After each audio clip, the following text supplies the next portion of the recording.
रहीम अस्सलाम वालेकुम, welcome back to my YouTube channel. हम लोग जो है क्वेश्चन नंबर 1 से स्टार्ट करेंगे। इससे पहले क्वेश्चन नंबर 17 से 24 तक मैंने आपको करवा दिया। अब क्वेश्चन नंबर 1 से मैं गो ऑन करूंगा, ठीक है। तो इसमें ये कह रहा है कि if a is equal to the sum of a b and c, जो जो इन्फॉर्मेशन दे रहा है ना उसको साथ साथ लिख देते हैं तो आसानी होगी। ए इज इक्वल टू ना, a is equal to the sum of b and सी।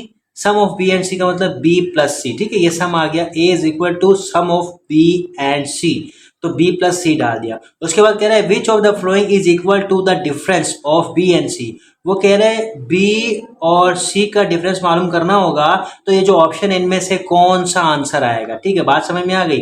ये कंडीशन दी हुई, ये कंडीशन दी हुई, यानी ये फाइंड करना है।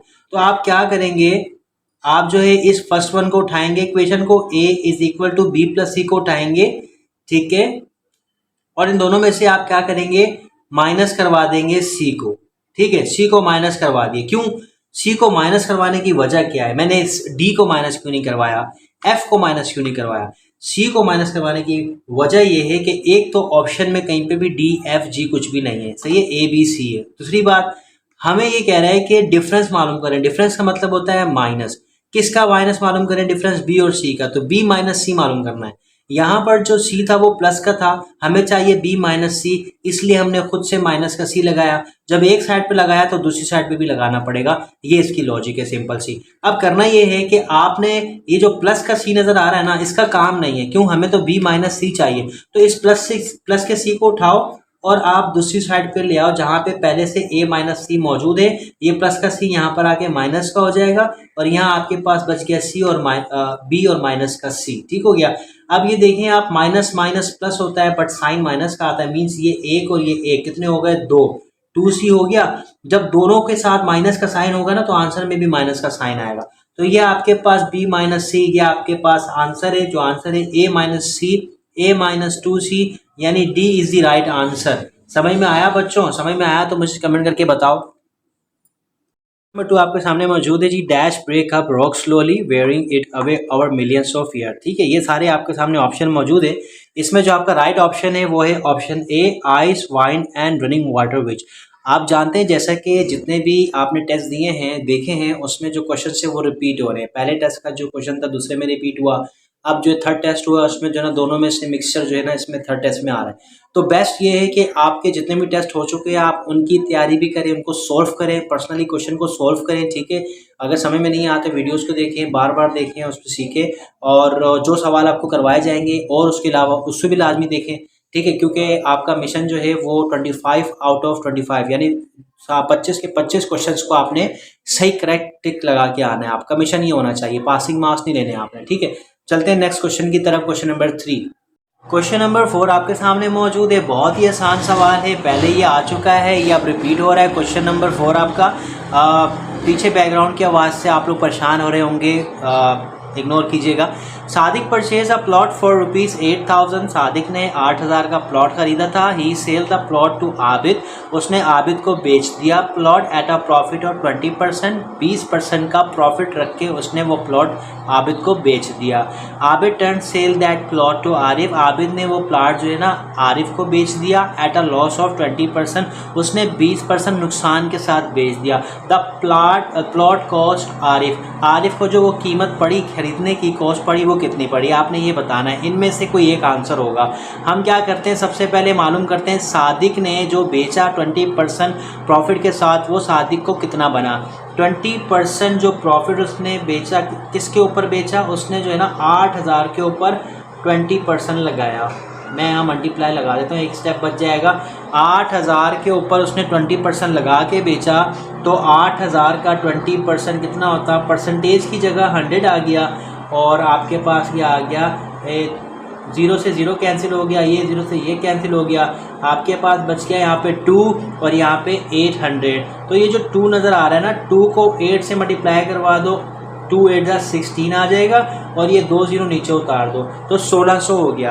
अब 1600 20% निकला है 8,000 का, तो 8,000 में 1600 को जमा करो तो वो कीमत आ जाएगी जिस कीमत पे सादिक ने बेचा है, ठीक है। 8,000 में ये 1600 जमा कर दो तो 9,600 हो जाएगा। ये आ गई सादिक ने जो 20% प्रॉफिट रख के सेल किया। उसके बाद आपके पास आता है आबिद। आबिद ने नुकसान किया है, तो सबसे पहले आबिद का नुकसान मालूम करना होगा कि उसने इस वैल्यू पे नुकसान 20% कितना किया है। तो अब आप क्या करेंगे, अब आप मालूम करेंगे 20% ऑफ की जगह मल्टीप्लाई लिख दिया मैंने 9600। इस 9600 का, क्योंकि आबिद को तो ये कीमत पे मिला, अब आबिद ने इस कीमत पे कितना लॉस किया, पहले वो लॉस निकालोगे फिर उसको उसमें से माइनस करोगे, वो आपका आंसर होगा। 9600 में से 20% को निकालना है, तो परसेंटेज की जगह नीचे आ जाएगा डिवाइड में 100, और उसके बाद यहाँ पे देखिएगा आप 2 0 से, या आप क्या करें कि 1 0 से 1 0 कैंसिल कर दें, फिर ये 0 से ये 0 कैंसिल कर दें, ठीक हो गया। फिर आपके पास बन रहा है ये 960 और ये 2 बन रहा है, दोनों को मल्टीप्लाई करवाना है। तो इस तरह से मल्टीप्लाई अगर आ जाए तो आपके लिए बड़ा आसान होगा कि अगर आप इस तरीके से मल्टीप्लाई करवा दें, 2 0 0, 2 6 12, 12 का 2 नीचे आता है, 1 ऊपर जाता है, 2 9 18, 18 और 1 19, तो ये आ गया 1920, सही है, 1920 आ गया आपके पास। तो यहाँ पे 1920 जो है यानी 1920 जो है 20% निकला है 9600 का। अब आपने करना ये है कि आपने मैं यहाँ मूव कर रहा हूँ, आपने क्या करना है 9600 में से ये जो 20% आया इसको माइनस कर देना है, बस 9600 में से माइनस करना है ये 1920 को, ठीक है। 0 में से 0 निकाल दो, 0 बचेगा। ये 0 में से आप 2 नहीं निकाल सकते, ऊपर छोटी पावर वैल्यू है, नीचे बड़ी वैल्यू है, तो माइनस नहीं हो सकता। ये 6 इसको कैरी देगा, यहाँ पे 5 रह जाएगा, ये हो गया 10। 10 में से आप 2 निकाल दो, बचेगा 8। फिर 5 और 9 है तो ये नहीं हो सकता, ये 9 इसको कैरी देगा, यहाँ पे 8 रह जाएगा। 15 में से 9 निकाल दें आप, आपके बचेगा 6, और 8 में से 1 निकाल दें, बचेगा 7। तो आपके पास जो है 7680, तो यहाँ पे 7660 आंसर आ रहा है, तो इसको जो है देखना पड़ेगा। तो ये आपका आंसर आ रहा है, ठीक है। यहाँ पे मैंने जो है 80 लिखना है, ये ऑप्शन आपका D, option D is the right answer. आपके पास 7680 आंसर आ रहा है। तो मैं उम्मीद करता हूँ कि आपको ये समझ में आया होगा। फीडबैक के लिए मुझे कमेंट करके बताइए समझ में आया या समझ में नहीं आया। मैं चलता हूँ नेक्स्ट क्वेश्चन की तरफ। क्वेश्चन नंबर 5 आपके सामने मौजूद है जी। इसमें Pakistan has 4.2 million has unit of area of forest and plant trees which equal to 4.8% of the dash land area. आपने बताना है कि इस डैश में क्या आएगा, ठीक है। इस डैश में आएगा ऑप्शन ए टोटल, ठीक है। यहाँ पे आएगा टोटल लैंड एरिया, ठीक हो गया जी। इस तरह के सवाल भी आपने जो है ना नॉलेज वाले क्वेश्चन भी रेडी करने हैं, आपने उसको भी पढ़ के जाना है। चलते हैं नेक्स्ट क्वेश्चन की तरफ, क्वेश्चन नंबर 6 की तरफ। क्वेश्चन नंबर 6 मौजूद है। Always prefer to read dash the school library. आप जानते हैं कि ये सवाल रिपीट हुआ है, क्वेश्चन जो है ये फर्स्ट टेस्ट में ये आया था। इसका जो राइट आंसर है वो है सी, इन इसका राइट आंसर है। तो क्वेश्चन रिपीट हो रहे हैं, आप समझ गए आपने तैयारी कैसे करनी है। चलते हैं नेक्स्ट क्वेश्चन की तरफ। 17 आपके सामने मौजूद है। ये सवाल रिपीट हुआ है, इससे पहले ये आप लोग देख चुके हैं एग्ज़ाम में, इसका सोल्यूशन भी देख चुके हैं, तो जल्दी से इसका सोल्यूशन बना देते हैं। 52% जो है इंग्लिश में फ़ेल हुए हैं, प्लस 42% मैथ में फ़ेल हुए हैं, माइनस जो है 17% जो है 17% ओवरऑल बोथ में, 17% बोथ में हुए। जब आप इन सबको सोल्व करेंगे ना तो आपके पास जो आंसर आएगा वो आएगा 77। कैसे देखिए, 50 और 40 कितना होगा 90, और ये 2 और ये 2 4, 94 हो गया। 94% में से आप माइनस कर दें 17% को, तो आपके पास आएगा 77%, ठीक है। टोटल जो है ना परसेंटेज कितनी होती है, टोटल 100% होती है। 100% में से आप 77 को निकाल दें जो बोथ की आई है, ठीक है। जब इसको निकाल देंगे आपके पास क्या बचेगा 23। तो 23% जो है आपका इस क्वेश्चन का आंसर है, option D 23 is the right answer. Number 8 में 3 बिजनेसमैन हैं, ठीक है। क्यू, आर और एस उन्होंने नाम दिया हुआ है, एक का नाम क्यू, एक का नाम आर और एक का नाम एस है। एग्री हैं वो to divide their total profit for a certain year. अपना प्रॉफिट को डिवाइड करने के लिए वो एग्री हैं इन द रेशो ऑफ 2, 5, 8, 2, 5 और 8 के रेशो में respectively. If Q's share was 4000, जो क्यू के शेयर है ना वो कितने हैं 4000 है, ठीक है। What was the total profit of the business partners for the year. अब यहाँ पर समझने का ये है कि Q का जो शेयर है वो दिया हुआ है 4000 दिया हुआ है, उसके जो रेशो था वो कितना था 2 था, तो उसका दिया हुआ है। इससे पहले मैं ज़रा एक तरीके से करके देख लेता हूँ। अगर मैं तमाम रेशो को सम करता हूँ 2 + 5 + 8 तो ये कितना हो जाएगा 15 हो जाएगा टोटल। अगर मैं सम करता हूँ 15 हो गया। अभी बताता हूँ मैं करना क्या चाह रहा हूँ। ये टोटल हो गया, ये मैंने मल्टीप्लाई करवा दिया। आपका टोटल प्रॉफिट तो पता ही नहीं है तो किससे मल्टीप्लाई होगा, खैर छोड़ देते, ऐसे नहीं होगा। ये यूँ होगा कि 4000 दिया हुआ है, उसका कितना शेयर है 2, तो 2 के साथ ऐसा क्या मल्टीप्लाई करवाऊँ कि 4000 आ जाए, वो है 2000। ठीक है, 2000 को मल्टीप्लाई करवाया 2 से तो आपके पास आ गया 4000। ठीक हो गया। इसके बाद आपके पास जो रेशो गिवन है वो कितना है 5, उसके बाद कितना है 8। इन सब को मल्टीप्लाई करवा दें आप, क्योंकि हर किसी के शेयर की कीमत कितनी आ रही है 2000 आ रही है, तो उसके रेशो से मल्टीप्लाई करवा देंगे तो वो उसकी जो ना शेयर बन जाएगा। यहाँ भी 2000 से मल्टीप्लाई करवाएं और यहाँ भी 2000 से मल्टीप्लाई करवा दें। 5 2 10 हो जाएगा, ये हो गया 10,000। 8 2 16 हो जाएगा, ये आपके पास हो गया 16,000। एक लंबी लाइन लगाएं, इनको प्लस कर दें। अच्छा, प्लस करने के लिए सबका नंबर के नीचे नंबर का होना बहुत ज़रूरी है, तो हम क्या करते हैं थोड़ा सा इसको एक्सपेंड करके लिख देते हैं। सही है, यहीं पे हमारा आंसर आ जाएगा। ये हमारे पास आ रहा था 4000, देखिए थोड़ा एक्सपेंड कर दिया। फिर हमारे पास आ रहा था 10,000, इसको भी थोड़ा एक्सपेंड कर देंगे। 10,000 नंबर के नीचे नंबर आ जाएगा।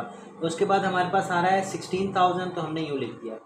ठीक है, समझ में आया? इसको हम प्लस कर लेंगे। ये वो सारे इन्हीं के आए हैं, इससे मल्टीप्लाई करके ये आया, इससे मल्टीप्लाई करके 10,000 आया, और ये जो मल्टीप्लाई करके 16,000 आया। ये देखें, ये 0 0 0 और 4 और 6 इतना होता है 10, एक ऊपर कैरी चला गया 1 2 3, तो 30,000।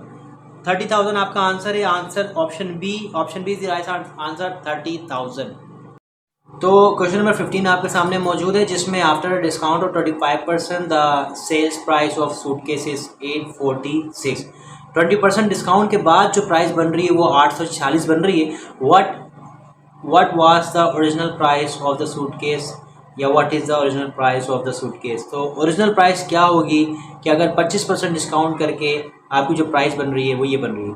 जो ओरिजिनल प्राइस होगी ना वो आपकी 100% होगी ना, उस 100% में से ये 20% निकला होगा। ठीक हो गया, तो 100% ओरिजिनल प्राइस होगी, उसमें से आप माइनस करवा दें 25% जो आपने डिस्काउंट दिया है, तो आपके पास वो परसेंटेज आ जाएगा जो आपने आगे इसको सोल्व करने के लिए लगाना है। ठीक है, आपके पास आ जाएगा 75%। पहले तो आप ये समझ लें कि जो ओरिजिनल परसेंटेज होगी ना वो आपको पता होगा 100% होती है परसेंटेज, उसमें से 25% को माइनस करते हैं। जो भी आपको सेल डिस्काउंट दिया होगा आप उस परसेंटेज को 100 में से माइनस कर लेंगे। ठीक हो गया, तो 75% आ गया। अब आपने करना ये है कि आपके पास जो वैल्यू है ना जो डिस्काउंट करके आई है वो लिखें आप। वो आपके पास है 846, जो डिस्काउंट करके वैल्यू आई है वो डिवाइड करवा दें, उसमें कितने परसेंट जो है ना, कितने परसेंट में से कम होकर कितना बचा, 75% बचा, इसके नीचे 75% लगा दें, मल्टीप्लाई बाय 100 कर दें। सिंपल, बस ये काम करना है। ठीक है, आपने 100 में से 25 को माइनस करवाया, 75 आ गया, एंड वो वैल्यू जो आपको गिवन है डिस्काउंट निकाल के वो आपने लिखा, उसको 75, ये जो 75% निकाला था इससे डिवाइड करवा दिया, मल्टीप्लाई बाय 100 कर दिया। यहाँ तक क्लियर है आपको। उसके बाद अब आपने सोल्व करना है इसको। 75 को आप काटेंगे 5 के टेबल से, 5 1 ज़ा 5, 2 कैरी चला जाएगा 25, 5 5 ज़ा 25, 5 2 ज़ा 10 और ये 0 ऊपर चला जाएगा, 5 3 ज़ा 15 और 5 4 ज़ा 20। ठीक हो गया, आपके पास बच गया 8 4 6, डिवाइड में आपके पास बच गया 3 और उधर बच गया 4। ठीक हो गया। अब 3 1 ज़ा 3, 3 2 ज़ा 6, 2 यहाँ कैरी गया, 3 8 ज़ा 24, फिर 3 2 ज़ा 6, 2 आएगा, 3 2 ज़ा 6, 2 8 2 आ गया और 4 आ गया। अब आपने 2 8 2 और 4 को मल्टीप्लाई करना है। 4 2 ज़ा 8, 4 8 ज़ा 32, 32 का 2 यहाँ पे 3 ऊपर जाएगा, 4 2 ज़ा 8, 8 और 3 11, तो 11 2 8, 11 2 8 आपका ऑप्शन ए है, तो option A is the right answer, 11 2 8। Question number आपके पास 16 मौजूद है, जिसमें दो इक्वेशंस दी हुई हैं आपको, एक्स और वाई उसमें इंक्लूड है, और कहता है कि what is the average arithmetic mean of x and y in its form of fraction. ठीक है, ये दो इक्वेशंस हैं आपके पास, तो आपने इसका एवरेज भी मालूम करना है, एवरेज अरिथमेटिक मीन मालूम करना है। ठीक हो गया, मीन कैसे मालूम करते थे, जितने भी नंबर ऊपर गिवन होते थे उसको लिखते थे, उतने से ही डिवाइड करवाते थे तो मीन आ जाता था। ठीक हो गया। अब इसमें भी वही काम करना है, बट इसको पहले अरेंज करना होगा। ठीक हो गया। अरेंज करने के लिए हमें क्या करना होगा, अरेंज करने के लिए देखें इक्वेशन की ये लेफ्ट हैंड साइड है दोनों और ये राइट हैंड साइड है, तो इन दोनों इक्वेशन को एक इक्वेशन बनाएं। एक इक्वेशन कैसे बनाएंगे आप, पहली इक्वेशन लिख लें आप 7, आप लिखें 7x प्लस 3y, और दूसरी इक्वेशन में पहला प्लस का है तो प्लस का 3x प्लस का 7y इक्वल टू ऊपर क्या था 17 था और फिर क्या था 19 था। ठीक हो गया। इस तरीके से अब जो x वाली वैल्यू है ना, ये x की वैल्यू और ये x की वैल्यू दोनों को ऐड करें कितना हो जाएगा 10x हो जाएगा, और y की वैल्यू से ऐड होगी तो ये हो जाएगा 10y इक्वल्स टू, इन दोनों को आप ऐड करें 19 को ऐड करें, ये 1 इसको देगा 20 हो जाएगा, 20 और 10 30 और 6 36 आ जाएगा। इनमें से 10 कॉमन आ रहा है, 10 को कॉमन ले लें, x plus y equal to 36 आ जाएगा। 10 यहाँ मल्टीप्लाई कर रहे हैं, वहाँ जाके डिवाइड करेगा, आपके पास बच जाएगा x plus 2 equals to 36 divided by 10। यहाँ तक बात समझ में आई। अब आपने करना ये है कि आपने एवरेज की तरफ जाना है। वो एवरेज क्या करते थे, जितने भी नंबर होते थे उससे डिवाइड करवाते थे। यहाँ कितने नंबर हैं 2, आप 2 से डिवाइड करवाओगे, इस तरफ भी आप इस तरफ भी करवाओगे। ठीक हो गया, दोनों तरफ करवा दोगे आप। ये दोनों नंबर का सम आ रहा है ना 36, दो नंबर का सम करके 36 आ रहा है, इसलिए जो एवरेज आप नीचे लिखोगे वही आप यहाँ पर भी लिखोगे। ठीक हो गया। अब आपने क्या करना है, मज़ीद उसको सॉल्व करना है, फिर क्रॉस मल्टीप्लिकेशन की तरफ जाना है। तो यहाँ पे आपके पास से x plus y divided by 2 equals to 36 divided by 10 2 ज़ा 20। ठीक हो गया। अब इन दोनों को आप सॉल्व करें, देखें क्या ये एक टेबल से कट रहे हैं कि नहीं कट रहे दोनों, 36 और ये तो 20 जो है वो 4 के टेबल में आता है, 4 5 ज़ा 20 और ये आता है 4 9 ज़ा 36। ठीक हो गया। तो 9 डिवाइड बाई 5, अब ऐसा कुछ भी नहीं, कोई टेबल नहीं है जिसमें ये दोनों आते हो। तो जो एवरेज आया है दो नंबर का एवरेज, वो आपके पास आया है 9 डिवाइडेड बाय 5। ठीक है। तो आपका जो ऑप्शन होगा 9 डिवाइडेड 5 वाला, वो ऑप्शन आपका राइट ऑप्शन होगा, उस पर आप टिक लगा दीजिएगा। बाकी आपको मैंने समझा दिया, अगर आपको कोई मसला हो तो मुझे आप बता सकते हैं कमेंट